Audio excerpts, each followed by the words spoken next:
After 2 days, it was the Passover and the feast of unleavened bread. And the chief priests and the scribes sought how they might take him by trickery and put him to death.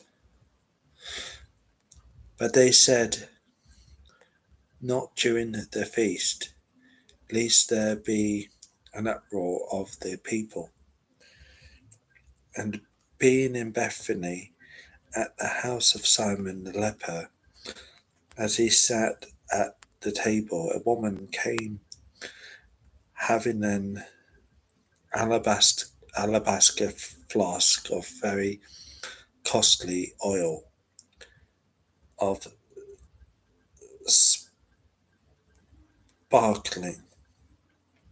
Then she broke the flask and poured it on his head. But there was some who were indignant among themselves and said, "Why was this fragmented oil wasted? For it might have been sold for more than 300 denarii and given to the poor." And they criticized her sharply. But Jesus said, "Let her alone. Why do you trouble her? She has done a good work for me.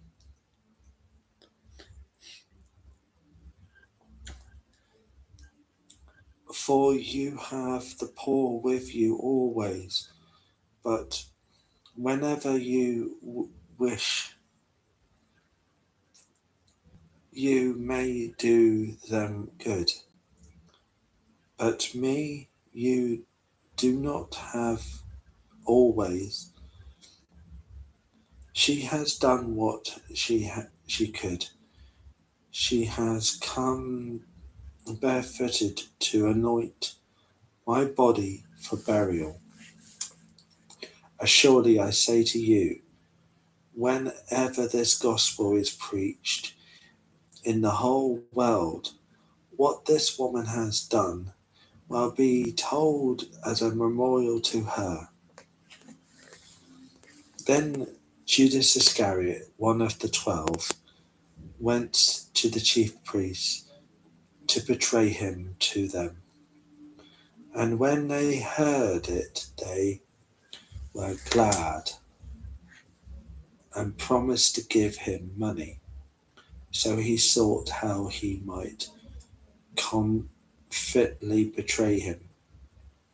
Now on the first day of unleavened bread, when they killed the Passover lamb, his disciples said to him, "Where do you want us to go and prepare that you may eat the Passover?"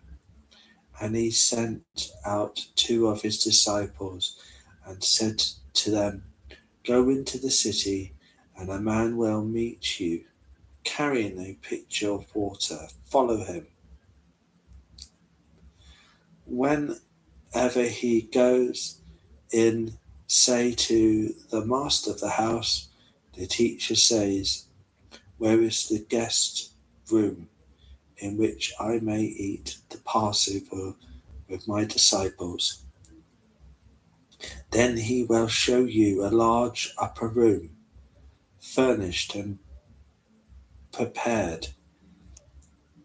And there make ready for us." So his disciples went out and came into the city and found it just as he had said to them. And they prepared the Passover. In the evening he came with the 12. Now as they sat and ate, Jesus said, "Surely I say to you, one of you who eats with me will betray me." And they began to sorrowful, and to say to him one by one, "Is it I?" And another said, "Is it I?" He answered and said to them, "It is one of the 12 who dips with me in the dish. The Son of Man indeed goes just as it is written of him, who but woe to that man by whom the Son of Man is betrayed. It would have been good for that man if he had never been born." And as they were eating, Jesus took bread, blessed and broke it, and gave it to them, and said, "Take, eat, this is my body."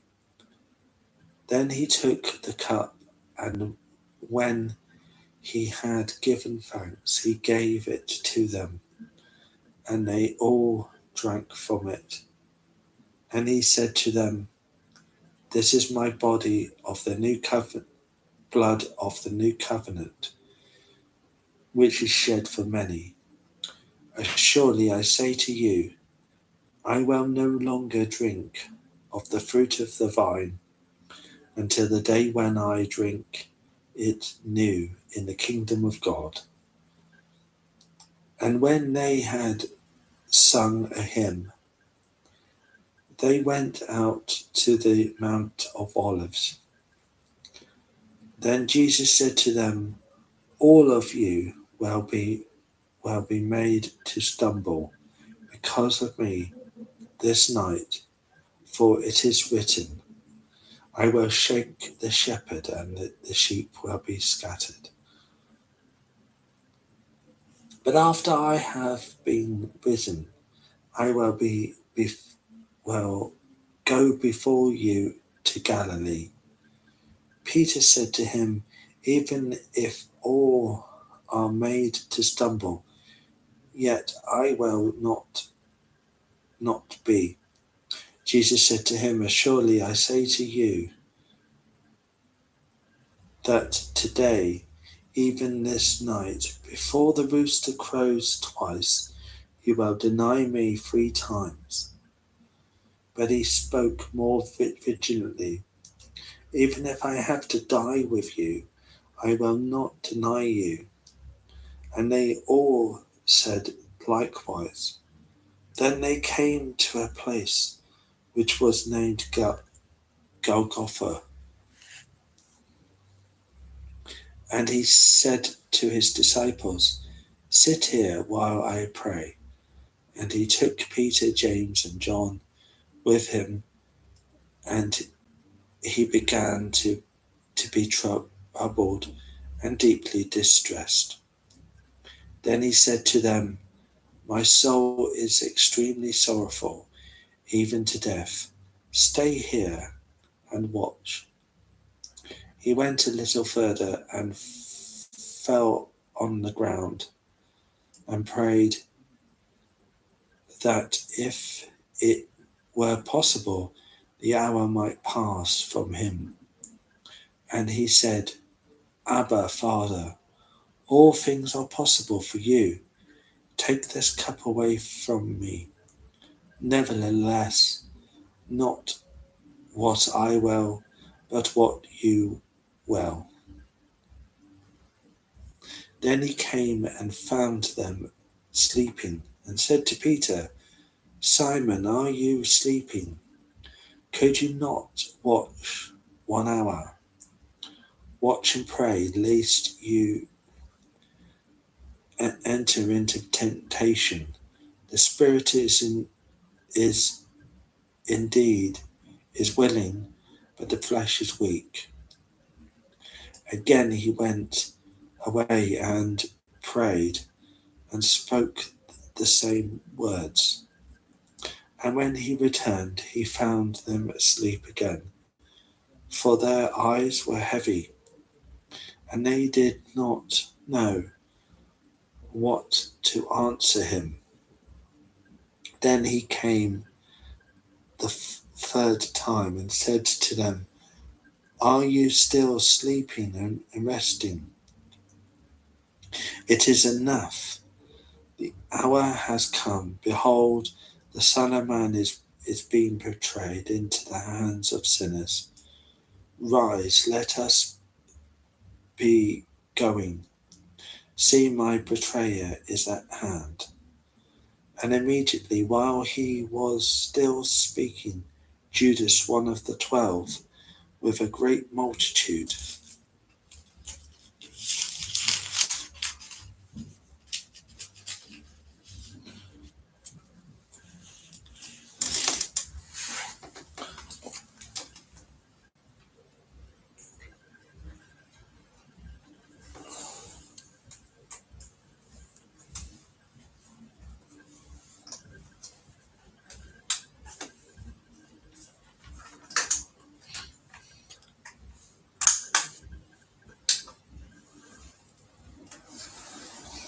with swords and clubs, came from the chief priests and the scribes and the elders.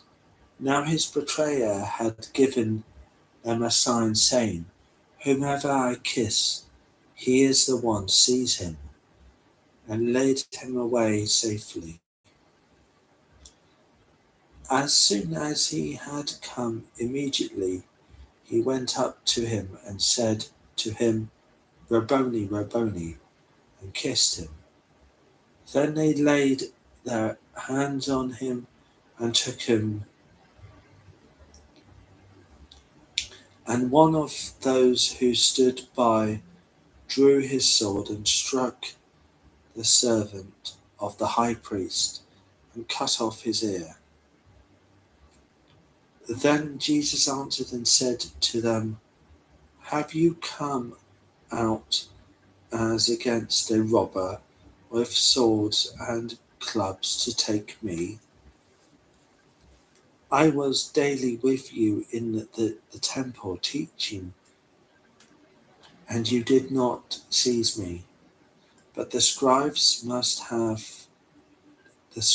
must be fulfilled." Then they all forsook him and fled.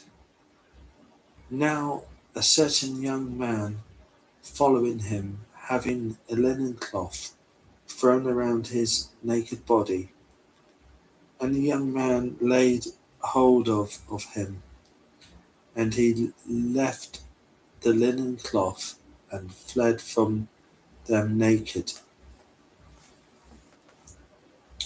And they led Jesus away to the high priest, and with him were assembled all the chief priests, the elders, and the scribes. But Peter followed him at a distance, right into the courtyard of the high priest, and he sat with the servants and warmed himself at the fire. Now the chief priests and all the council sought testimony against Jesus to put him to death, but found none.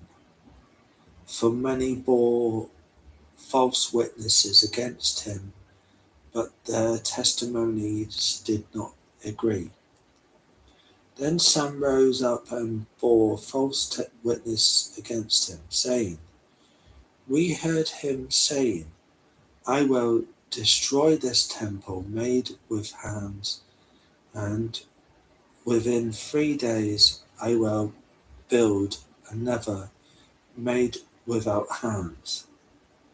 But not even them did their testimony agree.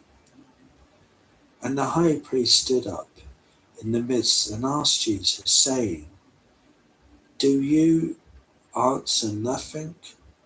What is it these men testify against you?'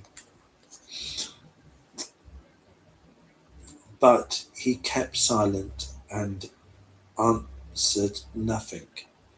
Again the high priest asked him, saying to him, Are you the Christ, the Son of the Blessed? Jesus said, I am. And you will see the Son of Man sitting at the right hand of the power, and coming with the clouds of heaven. Then the high priest tore his clothes and said, What further need do we have of witnesses? You have heard the blaspheming. What do you think? And they all condemned him to be deserving of death. Then some began to spit on him and to blind him and to beat him and to say to him, Prophesy. And the officers struck him with the palms of their hands. Now as Peter was below in the courtyard, one of the servant girls of the high priest came, and when she saw Peter warming himself, she looked at him and said, You also were with Jesus of Nazareth. But he denied it, saying, I neither know nor understand what you are saying. And he went out on the porch, and a rooster crowed. And the servant girl saw him again and began to say to those who stood by, This is one of them. But he denied it again, and a little later those who stood by said to Peter again, Surely you are one of them, for you are a Galilean, and your speech shows it. Then he began to curse and swear, I do not know this man of whom you speak. A second time the rooster crowed. Then Peter called to mind the words that Jesus had said to him, Before the rooster crows twice, you will deny me 3 times. And when he thought about it, he wept.